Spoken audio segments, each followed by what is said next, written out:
brought to you from Hollywood by your Walgreens and Walgreens Agency drugstores from coast to coast. With Bob Hope, Dennis Day, Groucho Marx, Cass Daly, Art Linkletter, the sportsman, Lud Gruskin and his orchestra, and me, Marvin Miller. Now we're back at the radio station on the desert. Bob has just arrived from Hollywood, where he's been trying to line up talent for the Walgreens show. Well, at least I had Cass Daly and Dennis Day coming down to the station, but I wasn't too sure that they'd appear on the show. If they didn't, I'd have to return the $50,000 that Walgreens had given me. Of course, I wouldn't mind that. I thought this was just a story. It's a fantasy, isn't it? But right now, I was rolling in money, and after I was through rolling in it, I'd pick it up and put it back in the safe. I was trying to think of a plan to get Cass and Dennis on the show when I heard a knock at the office door. Come in.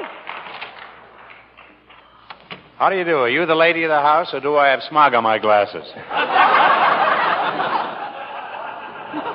After looking you over carefully, I hope it is smog. Well, Groucho Marx.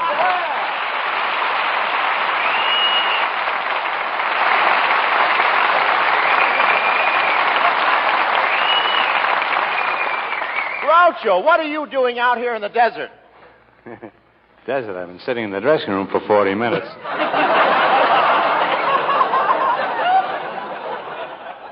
Some desert, all right, now. Selling mink coats. Here's a beauty, only $40. Mink coats for $40? How can you sell them so cheap? Well, I have no overhead. I don't advertise. I don't pay rent, and I steal the coats.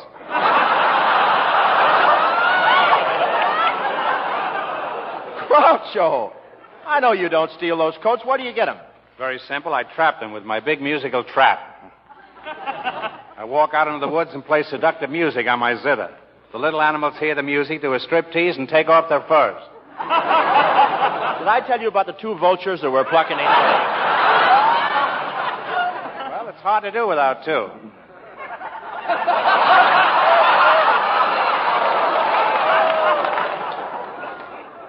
You can start working on the record now, fellas. It's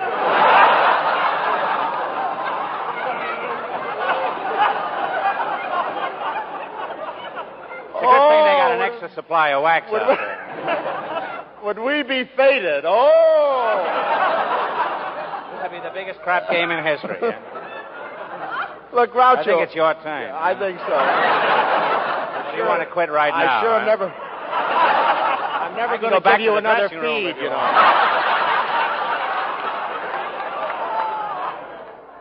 I'm never going to give you another feed.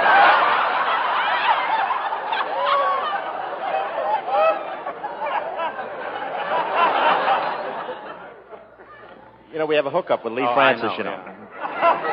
Look, Groucho, I don't need a mink coat. I'm an etching man myself. Wait till I catch up on you. Over here. Oh, yes. Well, you wear one of my mink coats, you'll be etching. Well, we can cut that, too, I guess. Well, I suppose the girls would find the coat too warm out here in the desert. Well, I always find the girls are warmest when you promise them the coat. Once they get it on, they cool off. Not these coats, Bob. These coats are all hot. Hope this is some radio.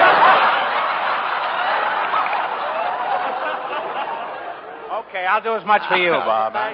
Thank you. This is some radio station here. What? What? Now, look, you're not going to suck me into an Abbott and Costello routine. Huh? With me playing Abbott.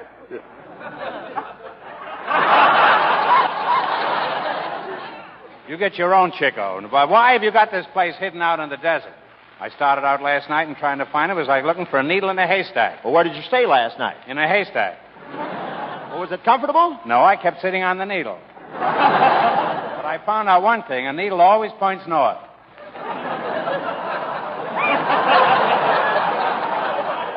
Say, Groucho, There's an astronomer in the orchestra, huh? Groucho, excuse me. I wish there was a musician in there. We ought to work this way. They're much better here. Well, don't forget, they're getting paid. We're stealing. And don't forget, I'm getting paid. Groucho, excuse me a minute. I have to make an announcement on the air. Step into the studio with me, will you? You notice everybody in radio wears wooden shoes? Well, here we are. Just pull up a kilocycle and sit down, Groucho. I'll be right with you. At the next musical note, will someone please call and give us the correct time? Those Ingersoll people are really on their toes, aren't they?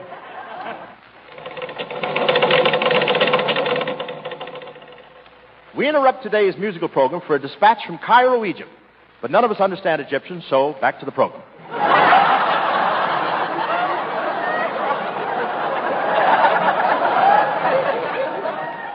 Well, that takes care of that, Groucho. Is that all you do? Is that all I do? That's a nice line after standing at the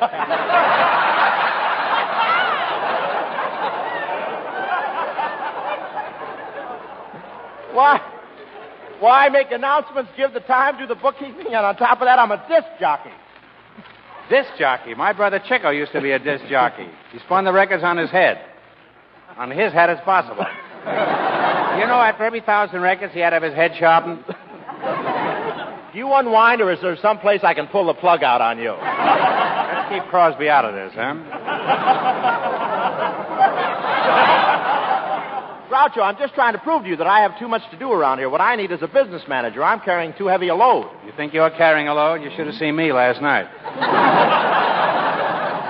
Okay, I'll take the job. Where's the safe, and who's got the combination? Groucho, get away from that safe. Don't tell me you're wearing it, huh? Get away from that safe. Oh, I just wanted to see when you open the door if a little light goes on. You're thinking of an icebox. No, I'm not. I'm thinking of Lana Turner, and that's hardly an icebox. Pardon me a moment, Groucho. I have to make an announcement. Ladies and gentlemen, Gillette Blue Blades bring you another important championship fight. Remember, look sharp, feel sharp, be sharp.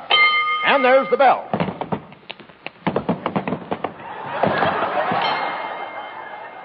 Well?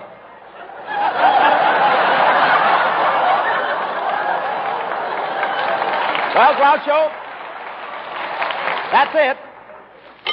Ladies and gentlemen, Gillette Blue Blades bring you another important championship fight. Remember, look sharp, feel sharp, be sharp. And there's the bell.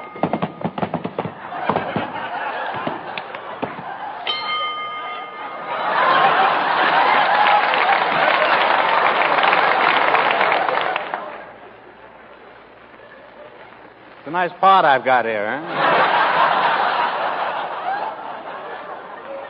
Now, where'd you get this line now? Hey, Hope, what is this? Return match. My script was written by intermission. I hope if you ask me, that fight was framed. And listen, Bob, before I go into this deed, we'll have to have an understanding. You see, I'm in the habit of always picking up a little something on the side. Fine, if you do, see if she's got a friend for me.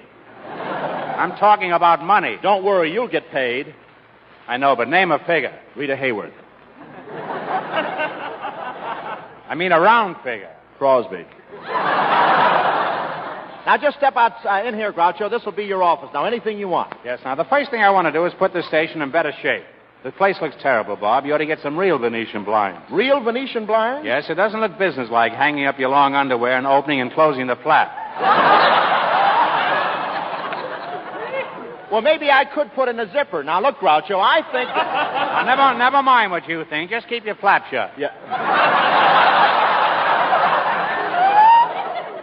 And furthermore, Hope, the next thing that Groucho, you don't let me get a word in edgewise. I don't like a boy that comes in edgewise. Either it comes in straight or not at all. Now, Groucho, you got to be sensible. I'm putting on a show for Walgreens tonight. Is that so? Well, tell me, how much are they paying you? Oh, well, they're not really going to pay me anything. I'm doing it just for the prestige. Otherwise, it would cost them a pretty penny. I see. Well, never mind the pretty pennies. How many ugly dollars are you getting? I'm not getting a cent, Groucho. If that's a lie, may the roof fall in.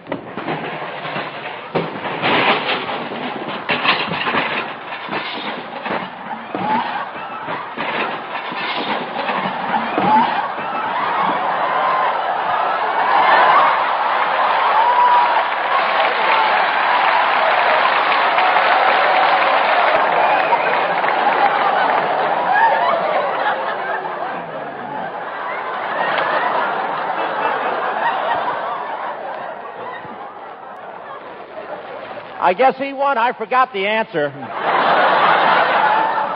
do you think I feel? I had the next line.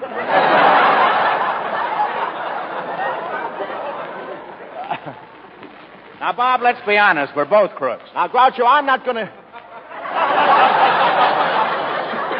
I didn't look at that good. Groucho, I'm not going to get a cent. Now, if that's a lie, I'm a gopher. Now, don't be silly and stop trying to gnaw a hole in the floor. Bob, may I see you a second? Oh, sure, Marv. Excuse me, Grouch. This is very important, a matter of life or Sinatra. Say, thanks for interrupting. You saved me some money. I've been working on an idea for the Walgreens show. Do you want to hear it? Did you hear about the two vultures who were plucking each other? That's my egg. Leave it alone.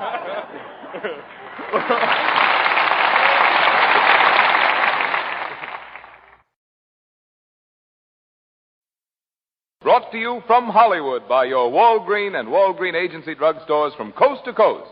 With Bob Hope, Dennis Day, Groucho Marx, Cass Daly, Art Linkletter, the sportsman, Lud Gruskin and his orchestra, and me, Marvin Miller. Now we're back at the radio station on the desert. Bob has just arrived from Hollywood, where he's been trying to line up talent for the Walgreens show.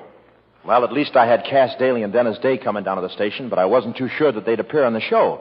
If they didn't, I'd have to return the $50,000 that Walgreens had given me. Of course, I wouldn't mind that. I thought this was just a story. It's a fantasy, isn't it?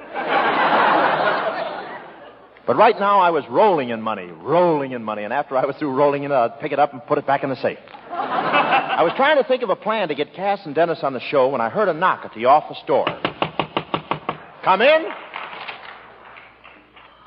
How do you do? Are you the lady of the house, or do I have smog on my glasses? After looking you over carefully, I hope